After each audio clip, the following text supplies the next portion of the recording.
Apartment housemate sa Facebook ko task, may special task si Kuya para sa kanila. Dahil hindi nakakuha ng perfect score ang mga taga-Villa isa sa kanila ay magpapaalam na sa aking bahay.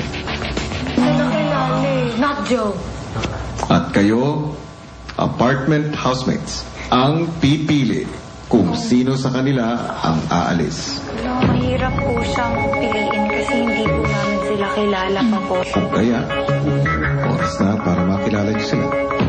Kailangan ninyong umisip ng isang task para sa mga Villa housemates. Isang task upang makilala niyo sila. Parang we make a big mess out of it when they're sleeping. Tapos when they wake up, we have to clean everything up. Let the milk our goat and give the milk to us. Matapos ang masusing diskusyon ng apartment teams, humantong din sila sa iisang desisyon. Ransakan sila yung bahay, kailangan natin gawin ngayon, tapos sila na mag-ayos mamaya. Doon tayo manunod sa consulting room. Ngayon natin. Ang bahay natin. Sa pamamagitan ng task na bigay, nakakapili na sila kung sino sa mga Villa teams ang gusto nilang maibig. Hindi naman pala dito. Hindi pala dito. Lalabas mo na, Robert, ha? Yeah, to the rubber duck. Yeah. Hindi pala mabigat.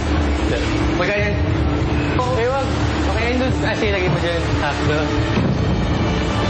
Yung labas, hindi. Seryoso. Seryoso. Walang ako. Yung business, saka na. May pagagawa ko sa inyo ngayong gabi. Okay po. Ngayong gabi, ay susubukan ko ang inyong pagiging hardworking Okay po. at teamwork. Maglilinis tayo lahat. Gamit nito, gamit. Bale, nakatali tayo. Isa lang tayo nakatali. Ay, makikita natin. Okay. Like, ano na lang. Ew, ang shit naman ng shoes like that.